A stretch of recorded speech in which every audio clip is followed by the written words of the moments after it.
Buen día, ¿cómo andan?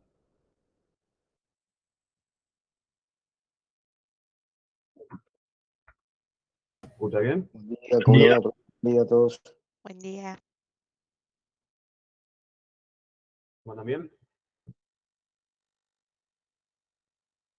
Sí, hoy no me van a ver porque parezco un pirata, con un ojo tapado. Bueno. Bueno, vamos a estar arrancando. En primer lugar, le hice una consulta.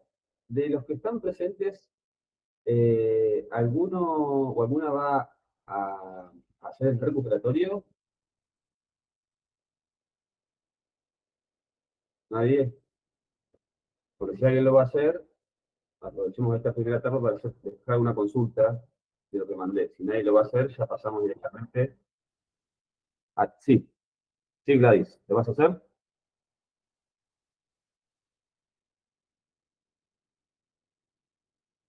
Gladys, levantate la mano.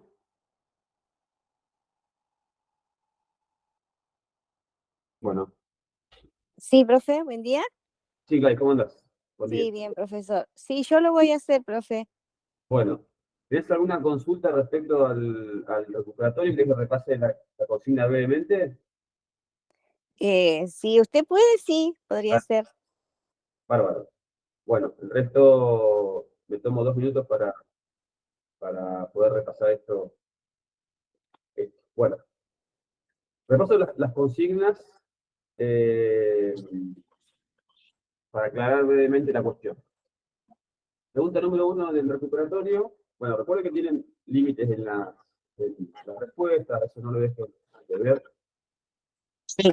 Primer pregunta. Dice, queremos analizar el radicalismo. Analice el surgimiento y el ascenso del radicalismo partiendo de un análisis que combine la formalidad y la informalidad. Bueno, esta pregunta, lo que yo les pido es que analicen el surgimiento y el ascenso del radicalismo, esto es, antes de que gane la primera elección presidencial. ¿Sí? Todo el proceso de surgimiento y ascenso, no el radicalismo en el poder. ¿Sí? Y para esto, tengan en cuenta, ustedes saben que el radicalismo es una escisión de otro partido. Bueno, tengan en cuenta ese periodo previo también para explicar cómo va a surgir el radicalismo y cómo va a ascender. Combinando, como dice el texto, lo formal y lo informal para explicar ese ascenso y ese surgimiento y ese ascenso. ¿Sí? ¿Eso está claro? ¿Hay alguna consulta respecto a eso?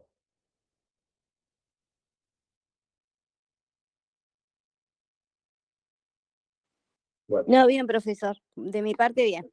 Bueno, una aclaración que voy a hacer, que le hice ayer en clase, tal vez les sirva. A todos, en realidad.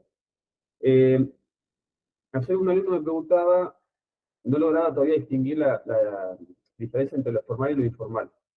Yo le explicaba que lo formal es todo eso que está escrito, reglamentado, establecido legalmente. ¿Sí? Un código, una ley, un decreto, etc.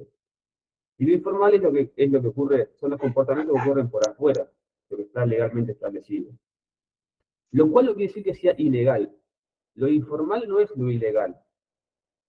Ojo con eso, lo informal no es lo ilegal. Lo informal es lo que ocurre por fuera de la formalidad, que son comportamientos aceptados, repetidos, etc.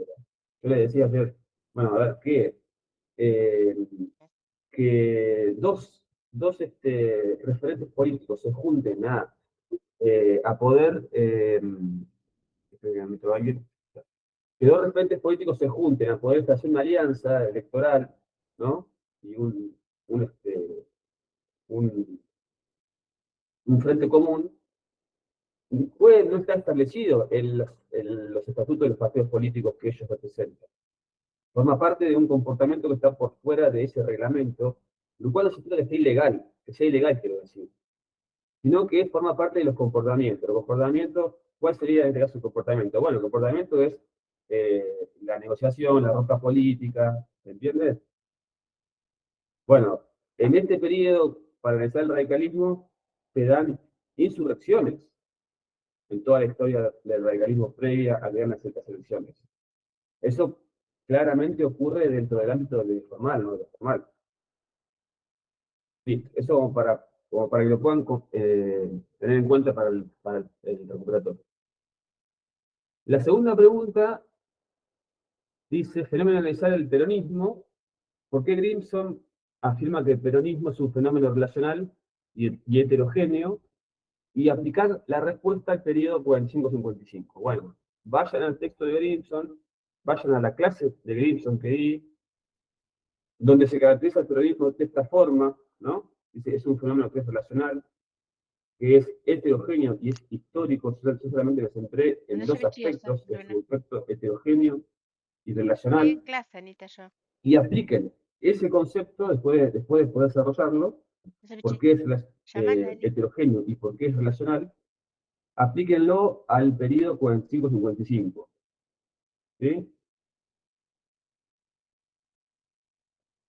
En referencia a que, bueno, ¿cómo se observa la heterogeneidad del peronismo? Bueno, cualquier espacio político es heterogéneo. Cualquier espacio político es heterogéneo. Yo le decía, bueno, ustedes forman parte de algún sindicato, de algún partido político, de algún, bueno, seguramente reconocen la heterogeneidad de esos espacios.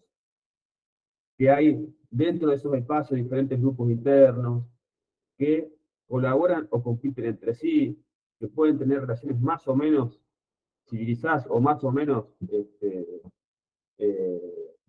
de conflicto. Es algo lógico que exista en las organizaciones políticas heterogeneidad interna. Bueno, reconozcan esa heterogeneidad en todos estos 10 años, del 45 al 55.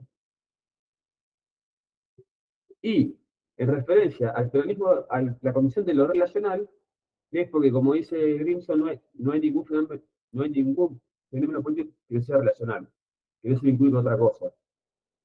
¿Sí? Bueno, en esta etapa, esta idea de lo relacional es fundamental, digamos, es fundamental.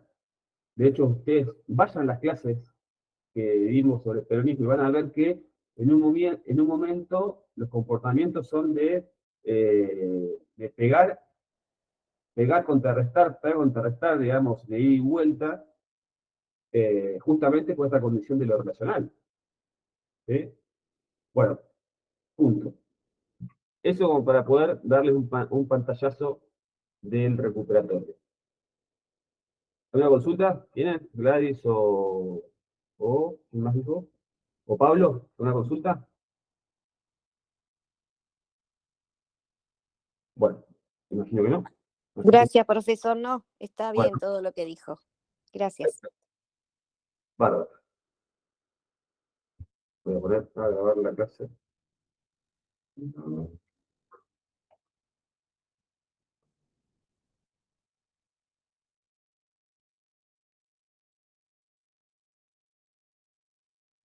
Se está Bueno, grabando la llamada. vamos a iniciar la clase de hoy, que está referida a el gobierno radical de Arturo Illia.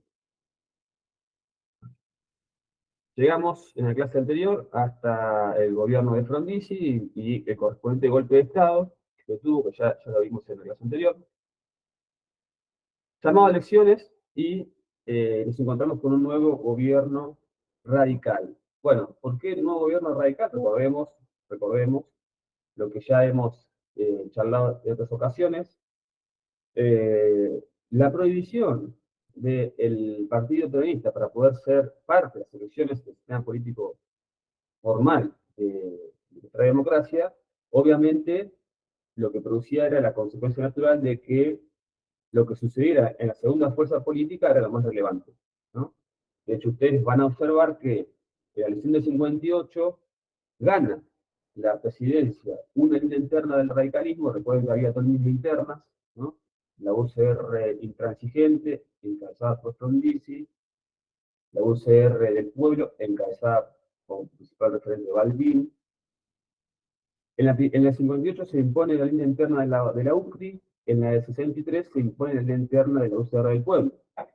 Es decir, está clarísimo que lo que pasara en el segundo partido político de importancia de Argentina era lo fundamental. Sin embargo, hay algunas diferencias muy importantes respecto a la elección del 58. No solamente esta, que refleja que se impone la otra línea interna del partido, sino hay una diferencia sustancial que es la contundencia del triunfo electoral. Es muy diferente la contundencia del triunfo electoral de Frondizi que la que se produce con India. Recuerden que Frondizi sacó en la elección del 58 algo así como el 53% de los votos. Sin embargo, India gana la elección del 63 tan solo con el 25% de los votos. ¿Sí? Una diferencia abismal entre una elección y la otra, duplicando en el caso de Frondizi el resultado que obtiene posteriormente Arturo Illia. Bueno, ¿qué explica esta diferencia abismal? Ustedes ya lo saben. Lo que explica esta diferencia abismal es que en el 58 Frondizi contó con el apoyo del peronismo electoralmente, cosa que no sucedió en la elección del 63 para el caso de Arturo Illia. Básicamente, esa es la diferencia abismal que explica un resultado y otro. Ahora bien, este triunfo electoral, insisto, tenemos que categorizarlo correctamente como para poder tal vez comprender algún desenvolvimiento posterior. El triunfo de Illia refleja una gran debilidad democrática, o una gran debilidad de origen, legitimidad de origen, por parte del nuevo gobierno radical. Porque, primero, triunfó las elecciones del 63 con la construcción del peronismo y de Perón. Primera cuestión. Esto se seguía manteniendo como condición en el sistema democrático argentino. Segundo, también se prohibía la participación de Frondizi en la elección. Tercero, paradójicamente, la segunda fuerza de esta elección no fue otro partido político, sino que fue el voto en blanco. Segundo en la elección fue el voto en blanco. Bueno, ¿qué reflejaba ese voto en blanco? Bueno, porque ya sabemos, porque ya hemos analizado en otras clases. Ese voto en blanco reflejaba una ausencia, reflejaba una carencia, reflejaba un hueco impresionante en el sistema democrático de nuestro país, que era la prohibición de expresión política de una proporción muy grande de argentinos, de argentinos. Miren, voy a leerles la persistencia de este voto en blanco para este periodo. En las elecciones del 57, en el cual recuerdan que el peronismo había sancionado una constitución, la del 49, cuando cae el peronismo, eliminan o la derogan, para ser exacto, a esa constitución, y se convoca a una constituyente para rehabilitar finalmente la constitución previa con algunos cambios.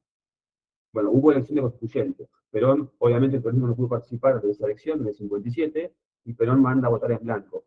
Esa elección, el voto en blanco obtuvo el 25% de los votos. 2,1 millón de votos. En 60 hay elecciones legislativas, no puede participar el peronismo, el voto en blanco es de 2,2 millones de votos. Es decir, el 24,5% de los votos. En el 63, esta elección, no puede participar el peronismo, el voto en blanco obtiene 1,8 millones de votos. Es decir, casi el 20% de los votos. En consecuencia, en todo este periodo, vemos que hay una fenomenal persistencia del voto en blanco que van entre 1,8, 2,2 millones de votos. ¿Sí? Lo cual demuestra, insisto, una gran ausencia, por un lado, ¿no? De posibilidad de expresión. Segundo, demostraba que todavía Perón seguía teniendo ascendencia sobre su movimiento, ¿no? es muy, eh, es muy fuerte, digamos, este fenómeno de un líder eh, que le sugiere a sus seguidores el voto en blanco y eso se refleja sistemáticamente en millones de personas aceptando esa condición, aceptando esa decisión. Eh, y sobre todo también demostraba que eh, Perón seguía siendo un actor de relevancia en el juego político argentino, aún, aún cuando no estuviera en el país. Seguía demostrando todavía que tenía un margen de maniobra importante sobre lo que pasaba en el sistema democrático argentino, sin estar y estando prohibido incluso, y hasta perseguido. Y hasta perseguido. Entre el triunfo de India y el voto en blanco hubo apenas 600.000 votos de diferencia. Eso para demostrar, eso para demostrar la contundencia que tenía el voto en blanco en este escenario. Y es más, si uno suma la cantidad de votos que sacó India y la cantidad de votos en blanco, le da casi exacto la cantidad de votos que tuvo Frondizi en el 58. Es decir, era matemáticamente, hasta casi se puede observar, por qué se produce un resultado en el 58 y por qué uno en el 63. Bueno, vamos a analizar cuál fue la estrategia de India. En este contexto de debilidad política, por la cual surge a la escena en el 33. Bueno, un actor débil solamente puede sobrevivir si el resto de los actores tienen una debilidad parecida a la que él padece, ¿no? Es muy difícil pensar en la supervivencia de un actor débil si tiene enfrente actores fuertes que lo pueden condicionar o lo pueden, en un contexto en el cual las Fuerzas Armadas acostumbran a dar golpes de Estado, golpear. Sin embargo, bueno, primero, algo que comentaba ayer en clase, en todo este periodo histórico, eh, claramente se produce un juego de tres partes, ¿no? Un juego de tres partes, o con tres actores. El radicalismo, el peronismo y las Fuerzas Armadas. En todo este periodo histórico, ustedes van a ir viendo cómo se van acomodando esas relaciones de fuerza entre estos tres actores. El peronismo, el radicalismo y las Fuerzas Armadas. El peronismo proscripto, pero es una cosa importante. El radicalismo estando habilitado de participar de elecciones, pero estando dividido políticamente. Y las Fuerzas Armadas, como un actor que condicionaban a los gobiernos democráticos, pero que también estaban divididas internamente. También estaban divididas internamente. ¿Qué dividía sobre todo al radicalismo y a las Fuerzas Armadas? ¿Qué las dividía? Sobre todo, tener diferentes concepciones respecto a qué hacer con el peronismo. Tanto en el radicalismo como en las Fuerzas Armadas, no había homogeneidad respecto a un criterio acerca de qué hacer con el peronismo. En su interior había fuerzas que lo concebían de manera diferente. Para algunos había que proceder con alguna forma de integración del peronismo sin Perón. Nunca estuvo presente en estos momentos la opción de que Perón volviera, pero sí una línea interna del radicalismo, una línea interna de las Fuerzas Armadas pensaba que había que integrar este fenómeno de alguna forma, porque de lo contrario se generaba inestabilidad, y de hecho era lo que pasaba. Y otra línea interna del radicalismo y las Fuerzas Armadas tiene una visión opuesta de ninguna apertura a, a algo que fuera vinculado al peronismo, de ninguna apertura, ni hablar de Perón, ¿no? De la vuelta de Perón, pero ni siquiera de las fuerzas con las cuales deberían convivir internamente y que adscribieran al peronismo. Bueno, se perfilaron dos líneas internas. la UCRI y la UCR del pueblo en el radicalismo, la UCRI con una posición de integración del peronismo, la UCR del pueblo antiperonista, y dos líneas internas en las Fuerzas Armadas. Una línea interna que también planteaba un esquema no igual al de Frondizi, pero que también pensaba una integración en la que se impone en la Revolución Libertadora cuando arranca la Libertadora, y Leonardo dice, ni vencedores ni vencidos, ¿sí? Y por otro lado, una línea interna muy dura respecto al peronismo, que era que se impone con Aramburu en la presidencia de la Libertadora, después de Leonardo, y el famoso decreto 4161 que prohibía cualquier simbología peronista, ¿no? Como símbolo esto de esta idea de erradicar el peronismo. Bueno, para este periodo, 63-66, sucede lo mismo, pero ahora se impone como presidente alguien de la UCR del pueblo, que tenía una posición menos favorable, quiero decir, como línea interna a la integración del peronismo. Sin embargo, Illa va a tener algunos gestos de alguna distensión de relación con el peronismo, y vamos a hablar después. Y en las Fuerzas Armadas se empieza a perfilar, lo vamos a ver después, estas dos líneas internas de las que recién les referí empiezan a asumir colores, por decirlo de alguna forma. Se forman dos sectores, los azules y los colorados, que también, al juez también los divide qué hacer con el peronismo. Bueno, esto como marco general para comprender esto. Vean cómo se acomodan estos tres elementos en todos estos periodos de una manera diferente, ¿sí? Y sobre todo, esta cuestión central de que la división del radicalismo, la división de las Fuerzas Armadas, impidió la unificación de un criterio respecto a qué hacer con el peronismo. Dividió a esos dos actores, y posiblemente esa división explique una parte muy importante de la supervivencia del peronismo. Diferente hubiera sido, seguramente, el escenario si el radicalismo y en las Fuerzas Armadas hubieran habido una posición unificada respecto a qué hacer. Y, por ejemplo, hubieran prevalecido la UCR del pueblo como línea dentro del radicalismo y la línea colorada dentro de las Fuerzas Armadas. Digamos, alineándose estos actores importantes como las Fuerzas Armadas y el radicalismo respecto a que erradicar el peronismo, tal vez hubiera pasado otra cosa. Pero no pasó eso. Y siempre estuvieron divididos ambos actores.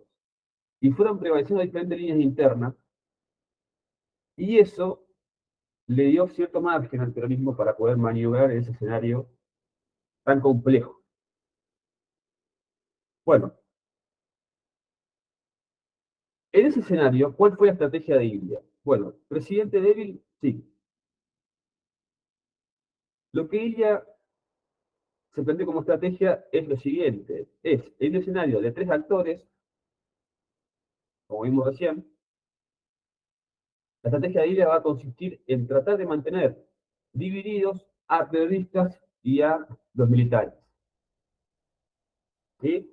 Tratar de mantener divididos a los periodistas y a los militares, para evitar el fortalecimiento de algunos de esos polos, y de esta forma superar esa fragilidad política con la cual nació su gobierno.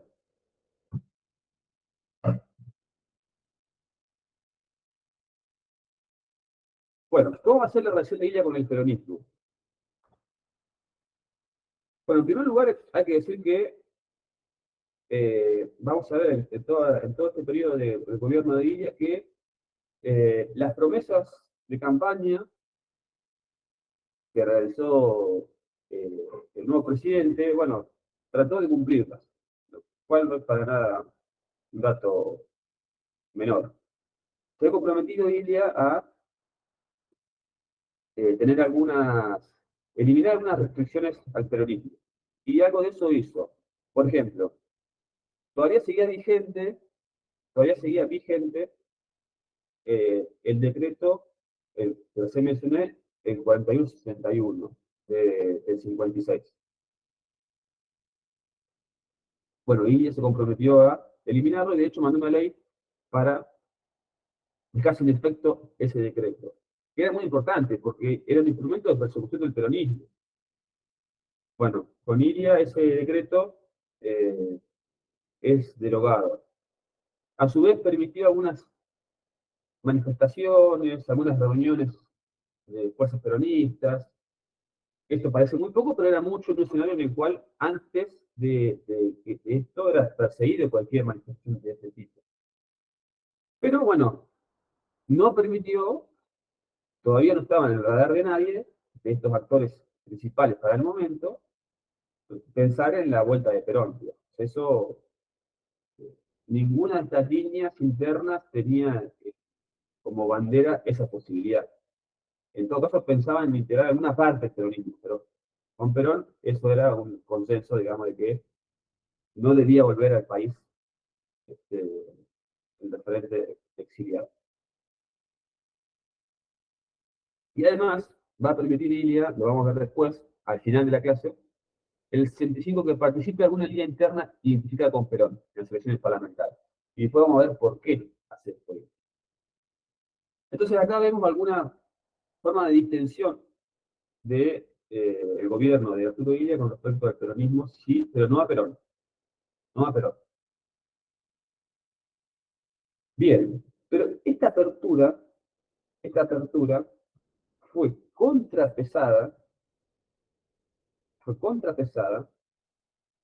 con el comportamiento que tuvo Illia con respecto al denominado neoperonismo.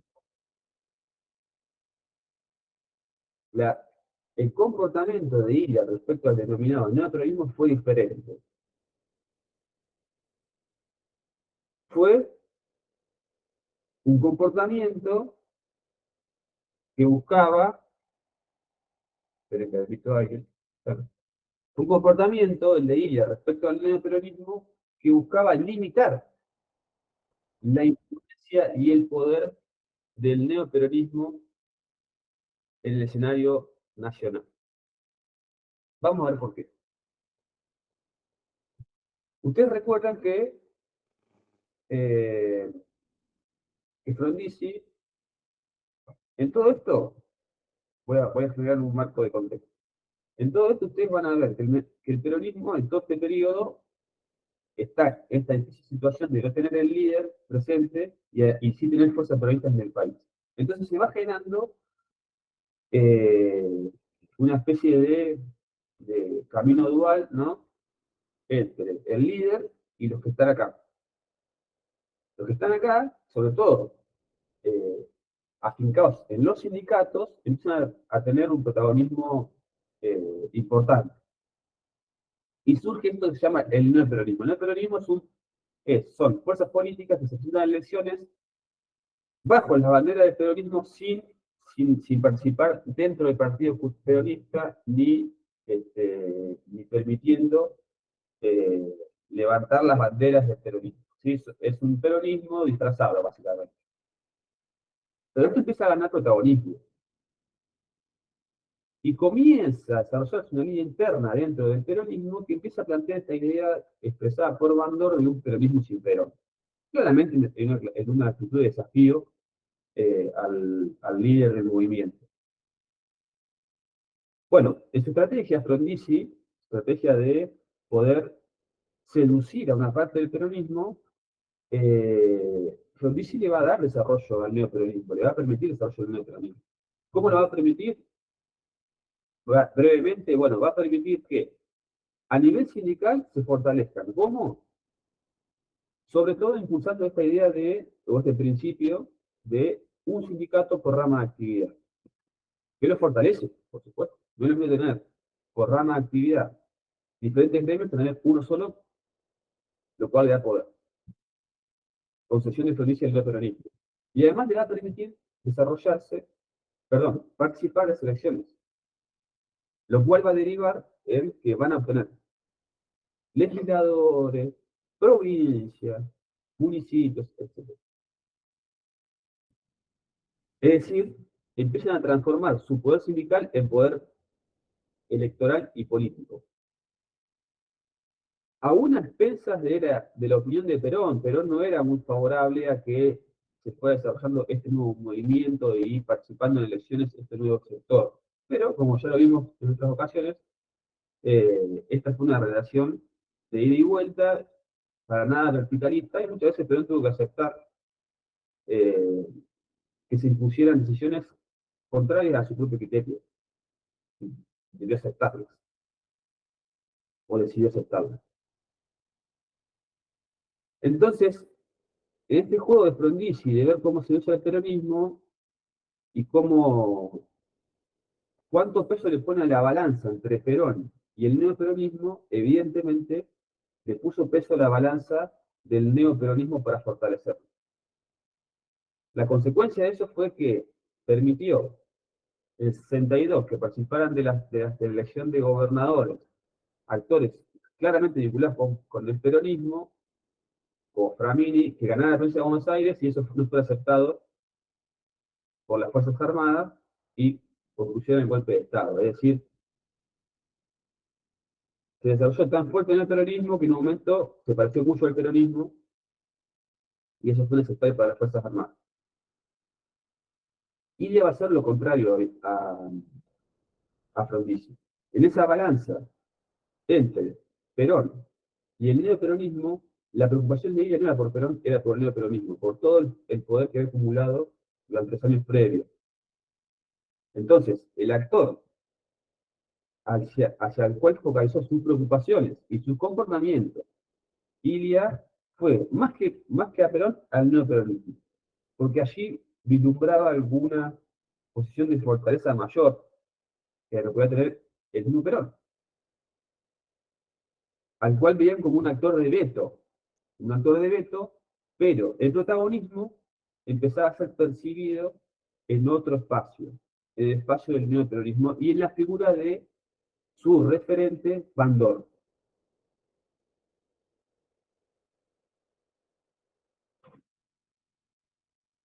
Que para este momento contaba con, insisto, legisladores y hasta provincias a su favor, ganadas electoralmente, ¿no? En buena ley. En ese marco, entonces, insisto, ella vio a este actor, en este actor que empezaba a fortalecerse, un peligro para su estabilidad, para su propia estabilidad.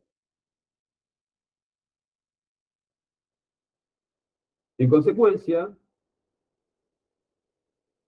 se preocupó por esmerilarlo. Recordemos esto, este sector tenía un poder permanente en los gremios y un poder circunstancial en la política.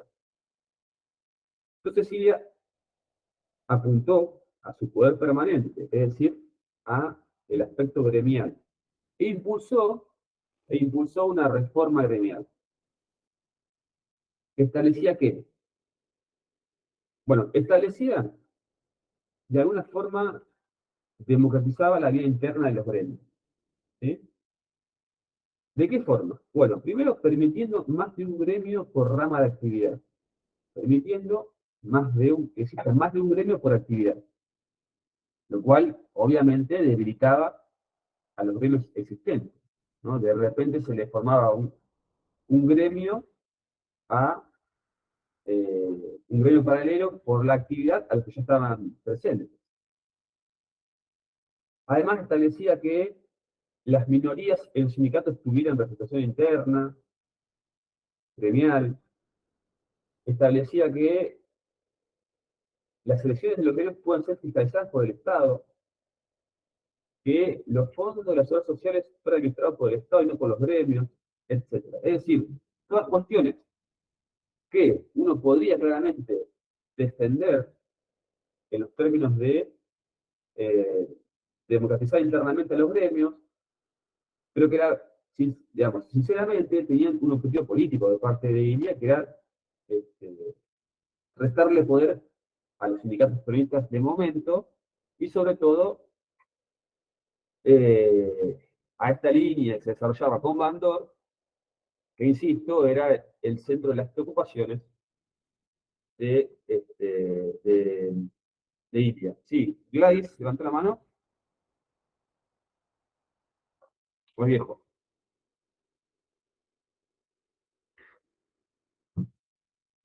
Bueno, Andrés también levantó. Buen día, profe. ¿Cómo andamos? Una consulta. En las elecciones del 63, Sí. entonces el neoperonismo ganó en algunas, o sea, se presentó en algunas provincias y ganó. Las elecciones fueron presidenciales. Ah, no hubo. Exacto. Hubo antes, en Ah, el 62 hubo elecciones, y recuerden que, por ejemplo, se había impuesto Framini en la provincia de Buenos Aires, por ejemplo.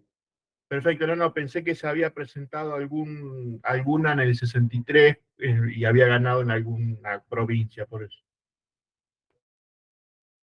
Bien.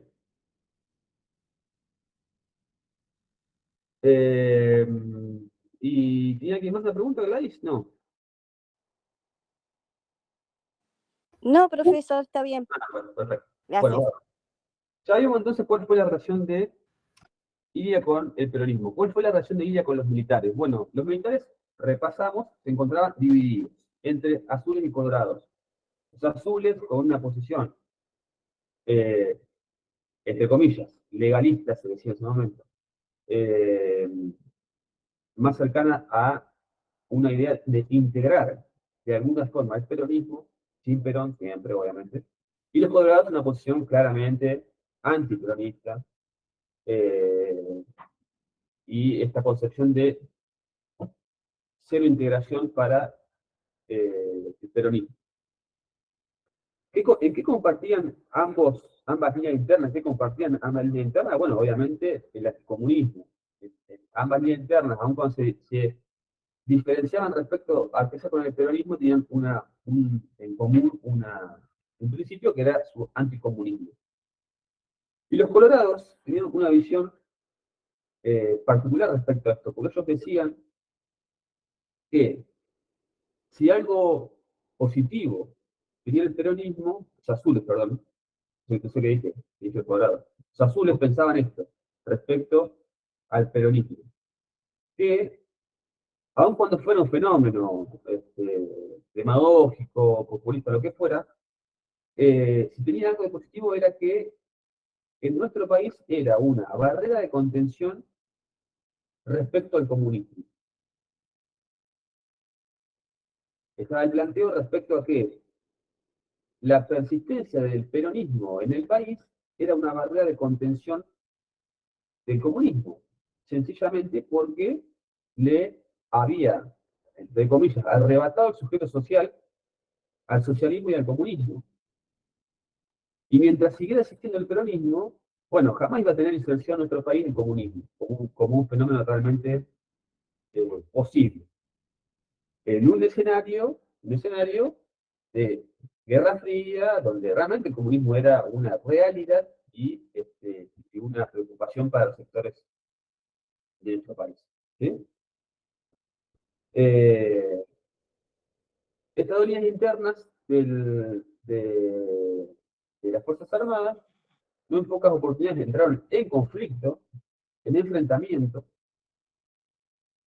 tanque contra tanque, y en cada uno de estos enfrentamientos siempre se impuso la línea interna de los azules.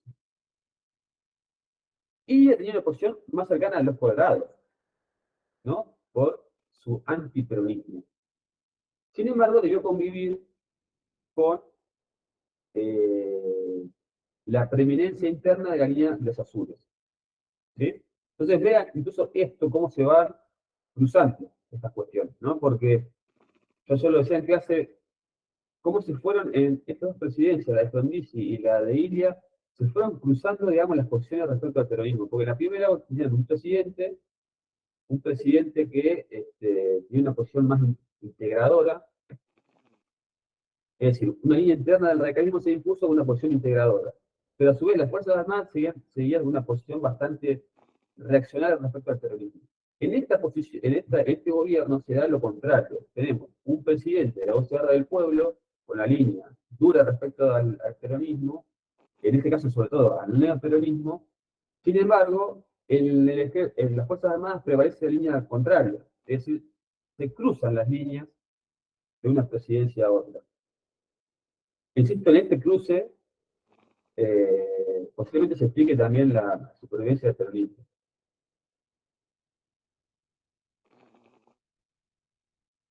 Bueno, ya vimos entonces el triunfo de Ilia y sus condicionamientos, ya vimos la relación de Ilia, la estrategia de Ilia y su relación con el peronismo y las Fuerzas Armadas.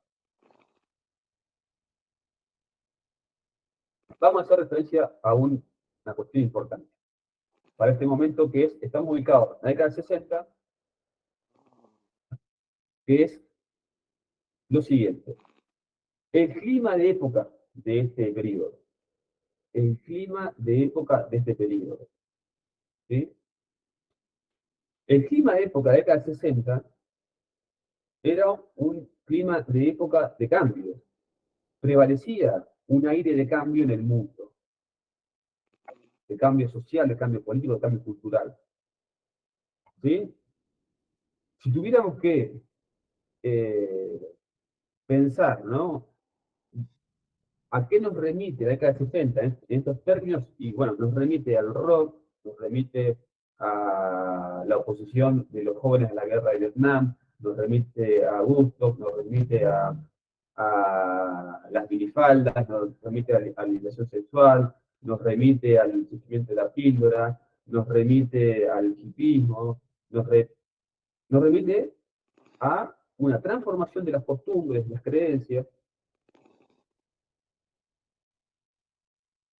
pero también de las expectativas políticas.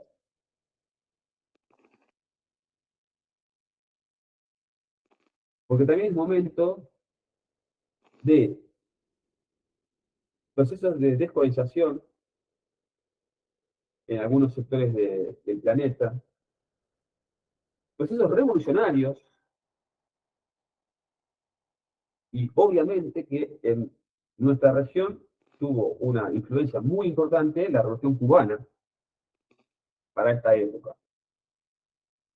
Es decir, es una época, insisto, es una época, un clima de época de cambio cultural, social y político, de expectativa revolucionaria y también por parte de algunos sectores y de temor a que eso pasara por parte de otros actores. Y en todo esto, un gran protagonista discutido del momento, la juventud. Porque en casi todos estos fenómenos que he mencionado, el actor protagónico es la juventud.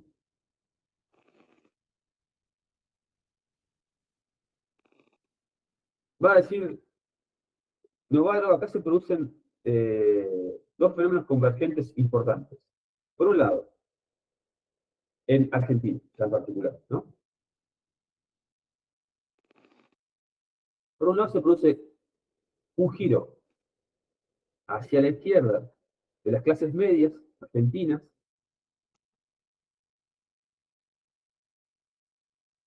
pero a su vez un giro a la izquierda de una parte del peronismo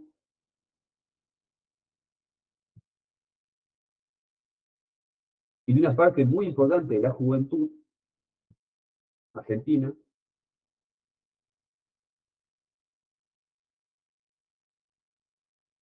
y a su vez el otro fenómeno convergente con este que recién mencioné es el avance de una figura que empieza a ganar protagonismo, que es el militante revolucionario.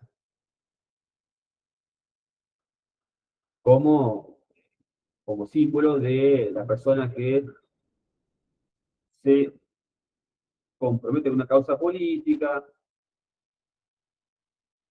no solamente desde el pensamiento, sino además desde la acción, y que incluso llega hasta el límite de expresar la propia vida en el marco de esa militancia política o lucha política.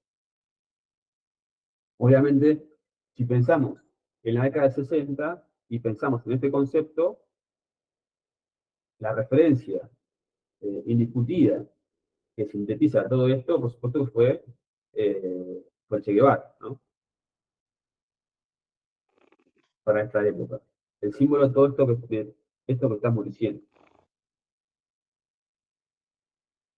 Porque incluso la figura de Guevara sintetiza otras cuestiones más, que son las siguientes.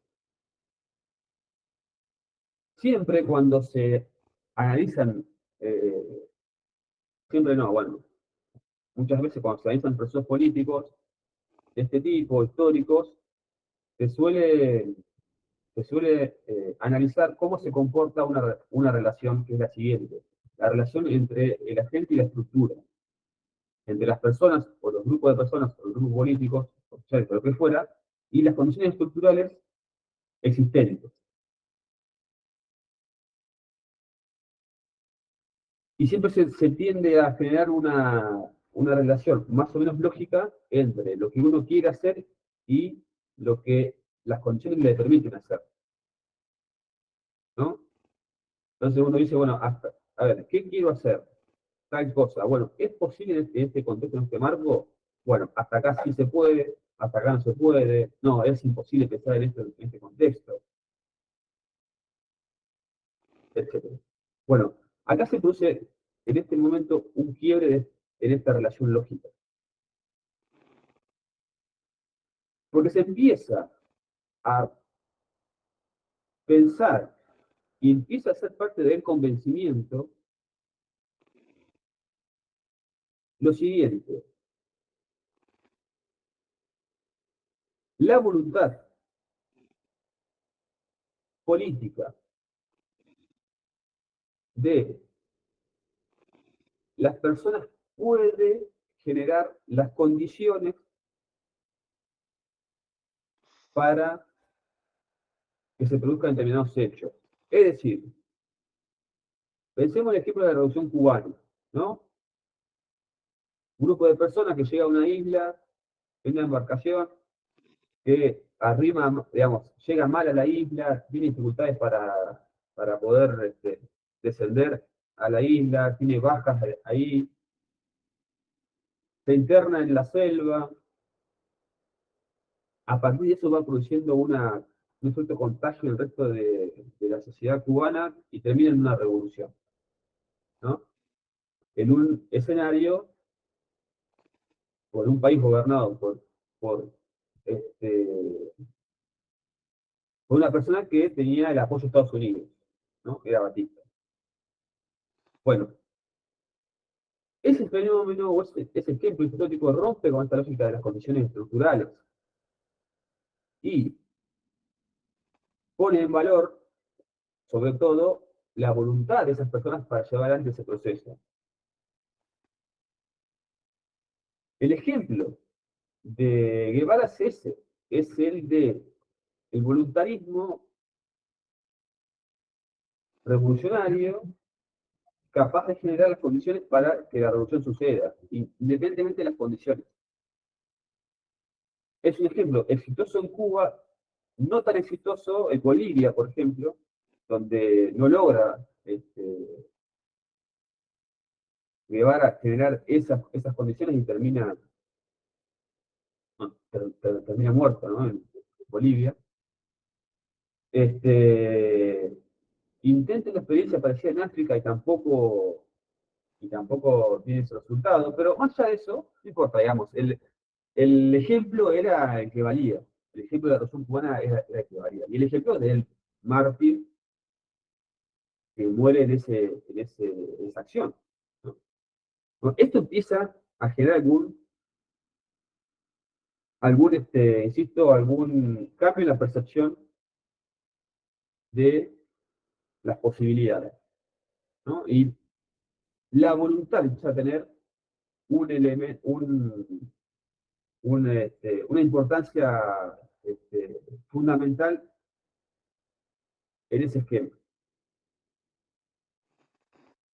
Lo importante es que ustedes tengan en cuenta que en nuestro país se van produciendo estos cambios políticos, culturales y conceptuales, ¿no? El giro a la izquierda de las clases medias, una parte, ¿no? El giro a la izquierda de una parte del peronismo, incluso de algunos sindicalistas, la, este, el giro elegido de una parte de la juventud. Estos ejemplos, este clima de época, todo esto va a ser un fermento que, sin el cual no se puede entender lo que viene después. Sin el cual no podemos entender lo que viene. El fenómeno se empieza a producir finalizando la década del 60 y sobre todo la primera mitad de la década del 70 en Argentina. Ahora, este clima de época no solamente va a generar efectos sobre estos actores que vimos recién, sino también van a generar efectos sobre los otros actores, perdón, o los otros dos actores importantes de la situación política argentina. Las Fuerzas Armadas y la Iglesia. También va a tener efectos este clima de época o influencia en las Fuerzas Armadas y en la Iglesia, de diferentes formas. ¿Cómo influye este clima de época en las Fuerzas Armadas? Bueno, influye de la siguiente forma. Se empieza a desarrollarse una idea,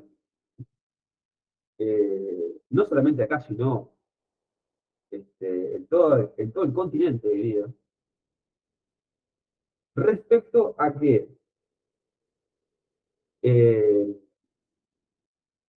el enemigo de las Fuerzas Armadas ya no solamente pueden ser otros países, sino que empieza a consolidarse la idea del enemigo interno.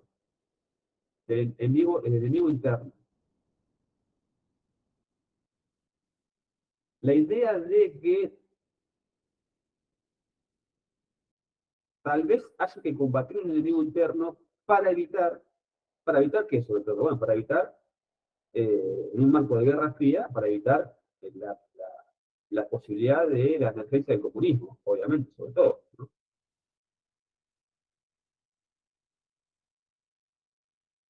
Incluso empiezan a surgir las actividades de formación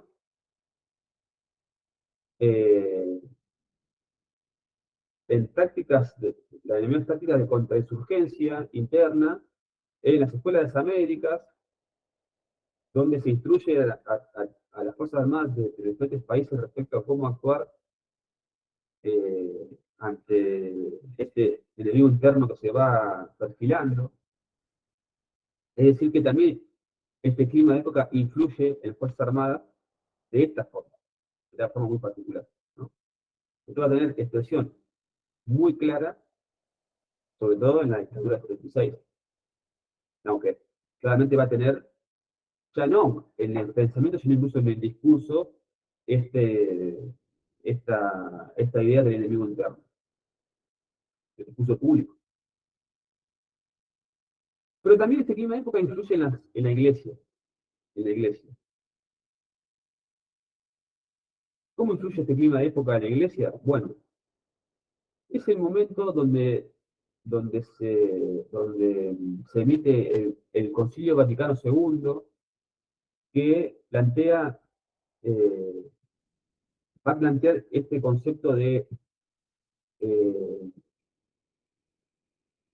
de esta iglesia de los pobres, ¿no? Esta opción por los pobres, ¿no? Este concepto respecto al compromiso social de la iglesia, respecto a la importancia de la doctrina social de la iglesia, respecto al compromiso del buen cristiano con el que más necesita. Es decir, que también se perfilan dentro de la iglesia dos líneas, ¿no? Una línea más tradicional,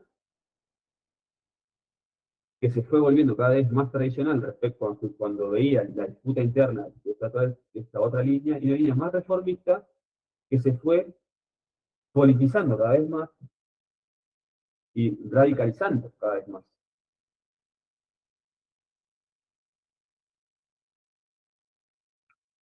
En este contexto en Argentina se empieza a alinear todo lo que vimos recién sumando al cristianismo. Es decir, a este giro a la izquierda de clase media, a este giro a la izquierda de los sectores del peronismo, a este giro a la izquierda de una parte de la juventud, se suma un giro a la izquierda de una parte de la iglesia, en Argentina. En el texto Noval ustedes van a ver incluso la emergencia de una publicación, una revista que se llamaba Cristianismo y Revolución. ¿No? Como para dimensionar este fenómeno. Yo ayer les preguntaba a los alumnos, bueno, si ustedes si tuvieran que pensar en quién representa en Argentina, quién puede representar en Argentina este fenómeno de esta iglesia, de los pobres, de la figura de una persona comprometida, desde la iglesia, con los sectores populares, ¿en quién pensarían para esta época? Si tuvieran que pensar en una figura de este tipo. ¿Se le ocurre a alguien? El padre Mujica. El padre Mujica, exactamente. El ejemplo de todo esto es el padre Mujica.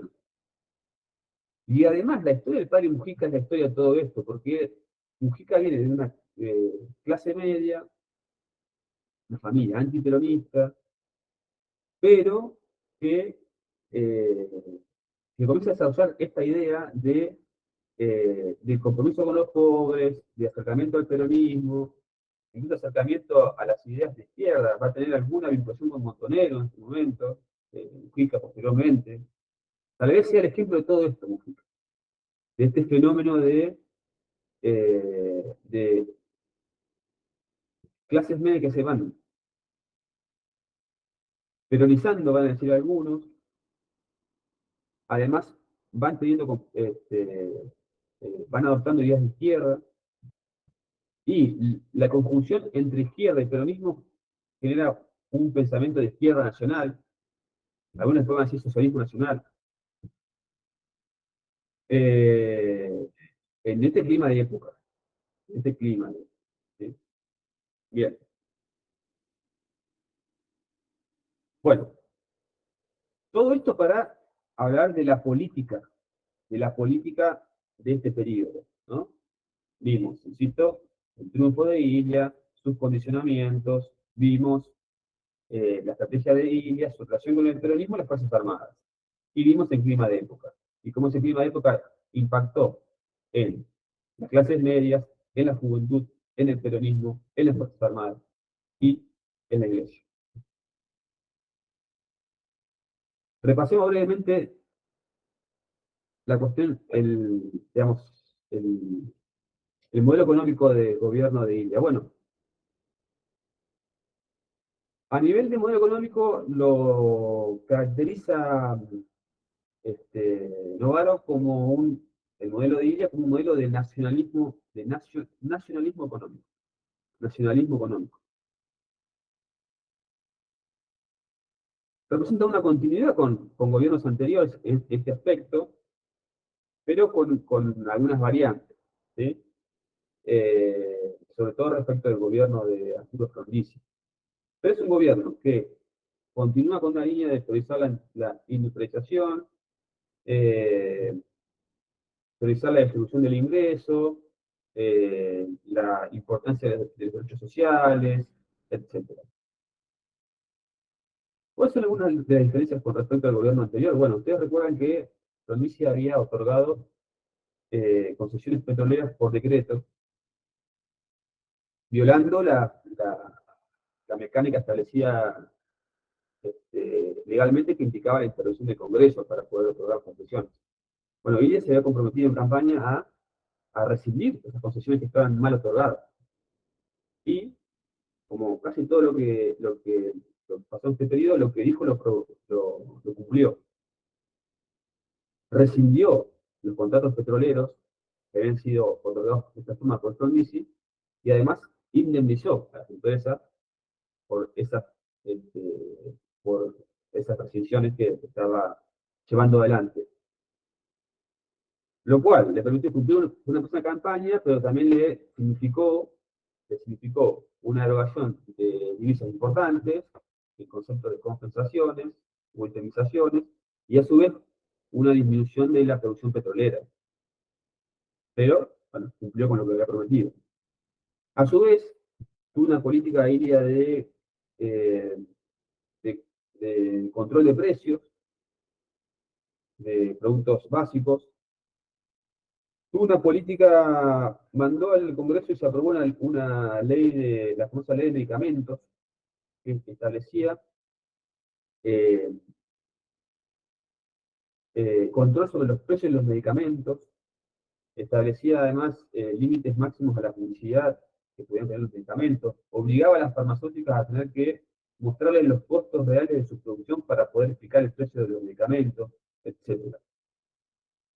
Estableció también por ley el salario mínimo vital y móvil, que sigue vigente al día de hoy, una forma de tener un criterio para poder pensar en los ingresos de los sectores más bajos. Duplicó el presupuesto de educación. Todo esto se reflejó en números positivos en lo económico y en datos de crecimiento en todo el periodo de la presidencia de Sin embargo, acá Navarro lo que va a decir es lo siguiente, va a decir, aun cuando estos índices o resultados eran positivos,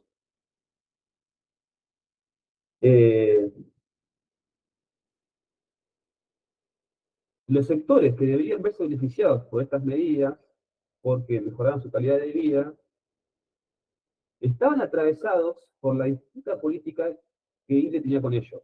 Es decir, aún en este marco, los sindicatos tenían una relación de conflicto con ILE. ¿Por qué? Por el contexto económico y posiblemente no. Tenían una relación de conflicto por el comportamiento que tenía ILE hacia el modelo sindical. Su pretensión de democratizar ese modelo con el objetivo político que tenía él de debilitar al sindicalismo existente. Entonces, aun cuando las condiciones económicas de este periodo hayan sido buenas, hubo una relación conflictiva con los sindicatos y hubo incluso un plan de lucha de los gremios en este periodo. Por ejemplo, en el 64 inició un plan de lucha, los sindicatos, que involucra toma de fábricas, etc.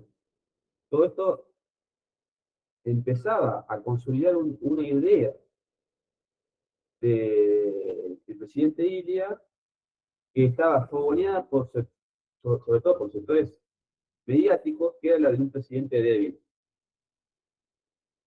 Se empezó a configurar esta idea de un presidente débil, de un presidente tibio, de un presidente moderado, de un presidente viejo.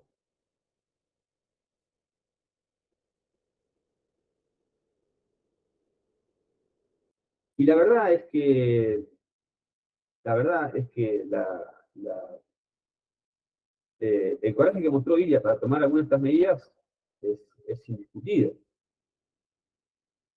Sin embargo, tuvo que lidiar con esta construcción mediática que se hizo de su figura, que incluso lleva hasta que en el día de hoy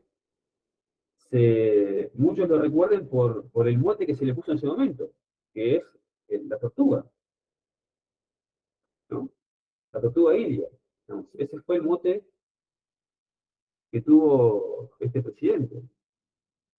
Ustedes van a ver en el material de Novaro cómo se lo graficaba en caricaturas, ¿no? Un presidente avejentado, con un pájaro en la cabeza,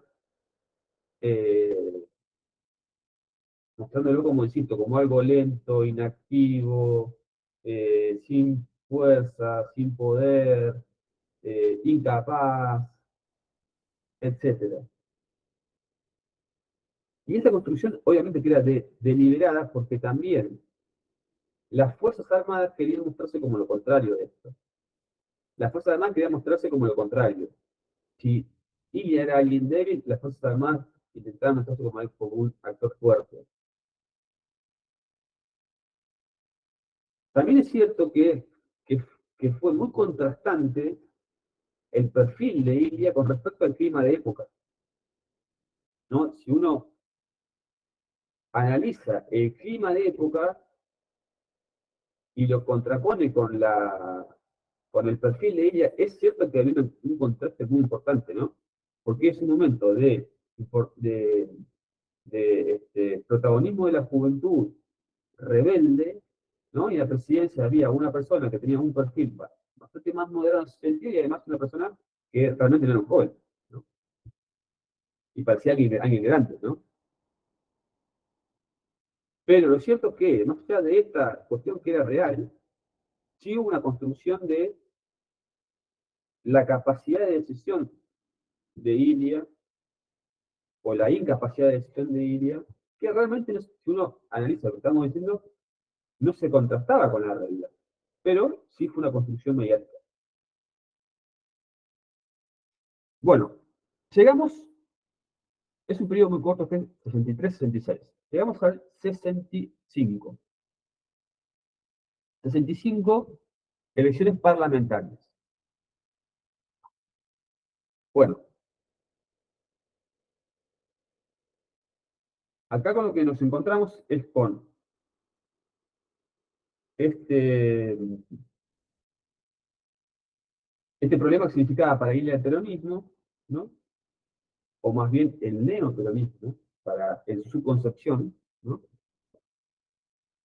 Puesto a disputar poder electoral en las elecciones del 65. Bueno, el cronograma arranca en marzo del 65, donde se llaman a elecciones en diferentes provincias y el resultado de esas elecciones se impone como primera fuerza la Unión Popular, que era el brazo político del neoperonismo, dejando en segundo lugar a la UCR del Pueblo.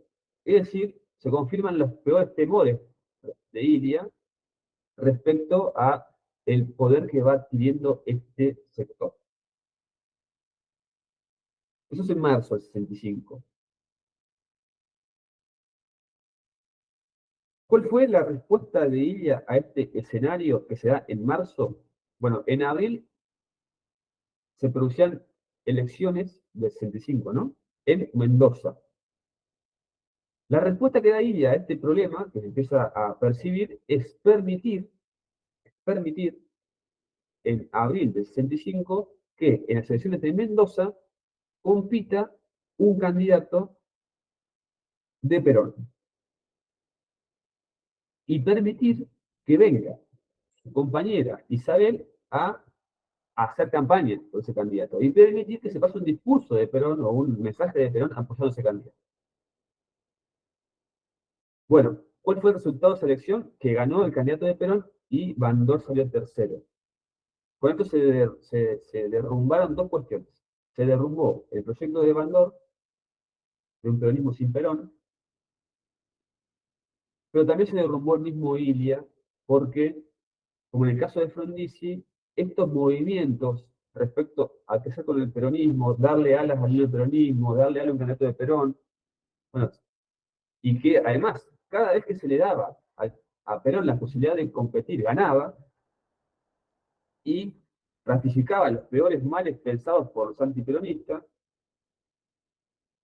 terminó de significar la gota que rebasó el vaso para los militares y,